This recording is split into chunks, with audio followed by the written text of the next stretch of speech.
Today was one of those sessions where I thought I was going to go in and do, front squats like normal. But in the morning, I realized that my lats were way too sore to, handle the front rack position in the front squat. So I decided just to, do back squat instead, because front racking with really sore lats was just going to be an uncomfortable experience. Front racking by itself is pretty tough, let alone throwing in some really sore lats. The lats are sore. It's 48 hours post doing a whole bunch of pull-ups for the first time in a long while. I ended up doing 80 all up. I did like a set of 1, set of 2, set of 3, all the way up to set of 9. I was actually aiming for a set of 10, but I just couldn't muster the 10 at all. 9 was a struggle, so I ended up hitting 9 and then 8 and then 7 and then 6 and 5, like kind of like pyramid setup. And ended up being a bloody battle. I was so sore yesterday, and obviously DOMS usually kicks you, muscle soreness usually kicks you 48 hours after the workout. So I was really sore today. So today had to be back squat session, and I kind of learned that as I walked into the shed and I started sort of warming up for the front rack position, for the front squat position. I just went, nah, this is gonna be shit. So I decided to do front squats. So for the front squats, as you can see by the title, ended up being an unplanned hell session. As you can see here, I've already done the bar for 20. I did 40 for 20 as well, but I didn't record it for whatever reason. And then I did 60 for 20 as well. And they all kind of moved well. And that's kind of what I've been doing as well with front squats as well. The only difference is with the front squat, I don't take 80 kilos for 20 as well, like I do with the back squat, as you'll see now.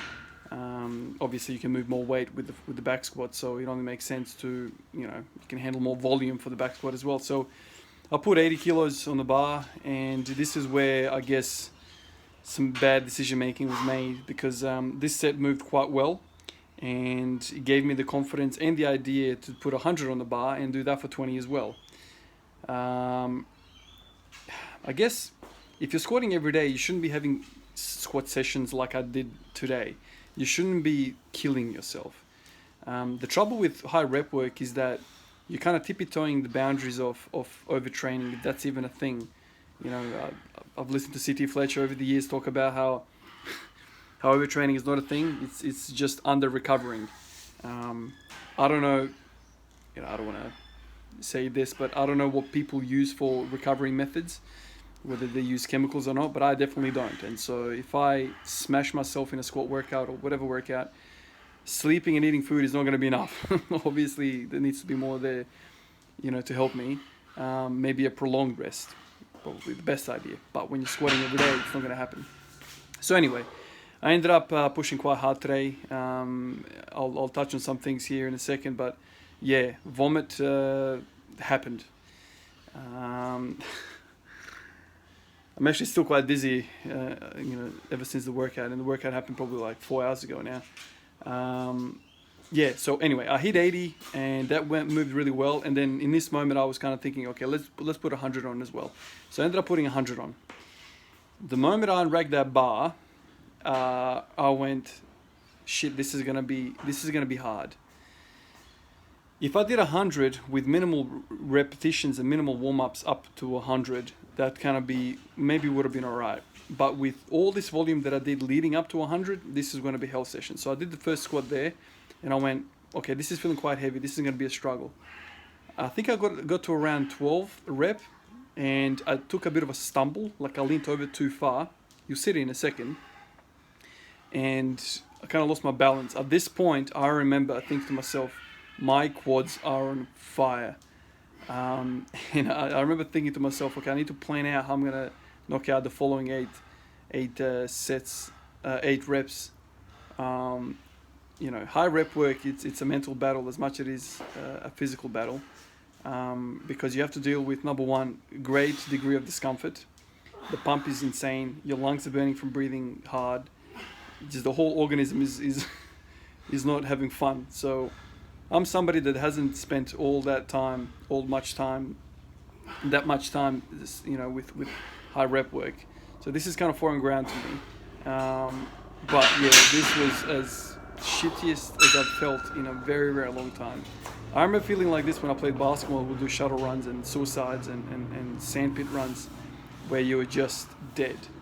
I was in a world of hurt at this point. It wasn't at this moment that I had a bit of a vomit come up, but it was actually after a couple of minutes after this. I ended up taking 10 minutes between this set and the following and the next set, which was 140 kilos.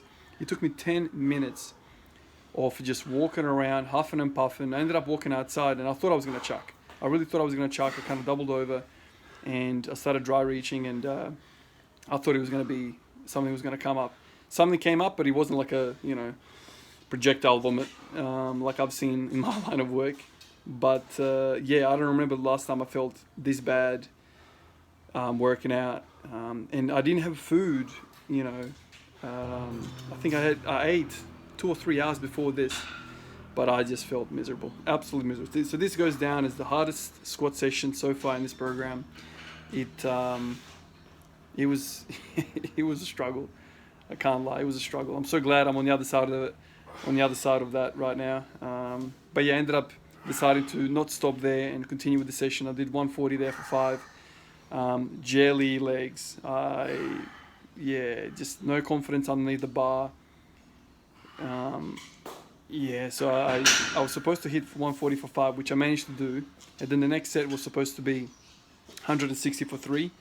The moment I unracked 160 off the bar, I said to myself, man, this is not going to go well. Like, I can't do 3. So I just ended up doing for 1, which ended up feeling all right. It's just the pump in the legs, I'm not familiar with it, and so I don't really have a lot of confidence when I rack the bar that I'm going to come back up. Like, I just don't have that confidence.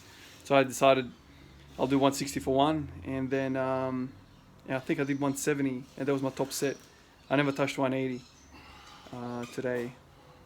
But yeah, so should I be doing these sort of sessions on squat every day? My answer would be no. I shouldn't be doing this. I thought I had 100 easy in me. Not easy, but I didn't think it was going to be this much of a battle. It ended up being a hell fight. So maybe you can have one of these sessions once in a while. Like, I'm talking like once a fortnight or once a month or something like that. But I'm going to be recovering from this session for quite some time. This is going to take a lot out of me. It's going to be really interesting to see how I manage tomorrow, how I feel. I feel like I'm going to be very, very sore. But yeah, with high rep work, this can be easily done. When you're doing the stuff that I've been doing for 5 months now, where you're just kind of working to a training max, you can gauge. Like, you have smaller increments and jumps, and you kind of work out what's what. You don't really get caught out. But with high rep work, your ego might get in the way, and you end up doing a few more reps than you should have. An arbitrary number like 20 reps. Why go for that? But it's a nice round number. I wanted it, and I guess I paid the price. But anyway, guys, that was the session for today. I ended up doing some bench pressing afterwards as well. That was just a routine thing. Just to tick a box, really. Nothing there to say. But yeah, I'm happy to report that I'm still alive. I've had a bunch of food since, and a whole bunch of water, and still have jelly legs. So we'll see how we recover. We'll see how I go tomorrow. Anyway, guys, this is the vomit squat workout, my first one in this program. Anyway, I'll catch you guys tomorrow.